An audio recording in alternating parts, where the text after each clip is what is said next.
ನಮಸ್ತೆ ಸ್ನೇಹಿತರೆ, ಎಲ್ಲರಿಗೂ ಸುಮಾ ಯೂಟ್ಯೂಬ್ ಚಾನಲ್ಗೆ ಸ್ವಾಗತ. ಈ ದಿನ ನವರಾತ್ರಿಯ 5ನೇ ದಿನ. ದುರ್ಗಾಮಾತೆಯ 9 ರೂಪಗಳಲ್ಲಿ ಒಂದಾದ ಸ್ಕಂದಮಾತಾ ದೇವಿಯನ್ನು ಆರಾಧಿಸಲಾಗುತ್ತದೆ. ಭಗವಾನ್ ಸ್ಕಂದನ ಮಾತೆಯಾಗಿ ದುರ್ಗೆಯ ಅವತರಿಸಿದ್ದರಿಂದ ಸ್ಕಂದಮಾತಾ ಎಂದು ಪ್ರಸಿದ್ಧಳಾಗಿದ್ದಾಳೆ. ಶುಕ್ರವಾರ ದುರ್ಗೆಯ ಆರಾಧನೆ ಮಾಡಿದರೆ ಬಹಳ ಶ್ರೇಷ್ಠ. ಅದರಲ್ಲೂ ನವರಾತ್ರಿ ಶುಕ್ರವಾರ ಬಂದಿರುವುದರಿಂದ ದುರ್ಗೆಯ ಆರಾಧನೆ ಮಾಡಿದರೆ ಹೆಚ್ಚು ಫಲ ಸಿಗುತ್ತದೆ. ಇಷ್ಟಾರ್ಥಗಳು ಸಿದ್ಧಿಯಾಗಿ ಧನಗನಕಗಳು ಲಭಿಸುತ್ತದೆ.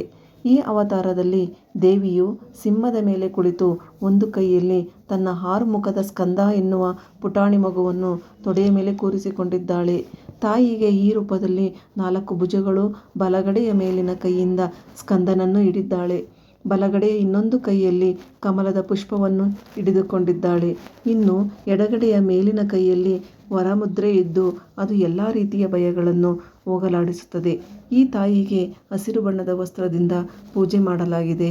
ಹಳದಿ ಬಣ್ಣದ ಹೂವಿನಿಂದ ತಾಯಿಯನ್ನು ಅಲಂಕರಿಸಲಾಗಿದೆ. ಬಾಳೆಹಣ್ಣಿನ ರಸಾಯನ ತಾಯಿಗೆ ಪ್ರಿಯವಾದದ್ದು. ಹೀಗೆ ನಾನು ನವರಾತ್ರಿಯ 5ನೇ ದಿನವಾದ ಸ್ಕಂದಮಾತೆಗೆ ಪೂಜೆ ಸಲ್ಲಿಸಿದ್ದೇನೆ. ನನ್ನ ವಿಡಿಯೋ ನೋಡಿದ ಪ್ರತಿಯೊಬ್ಬರಿಗೂ ಧನ್ಯವಾದಗಳು ಸ್ನೇಹಿತರೆ. ಹೆಚ್ಚಿನ ವಿಡಿಯೋಗಾಗಿ ನನ್ನ ಚಾನಲನ್ನು ಲೈಕ್ ಮಾಡಿ, ಶೇರ್ ಮಾಡಿ, ಸಬ್ಸ್ಕ್ರೈಬ್ ಮಾಡಿ. Thank you.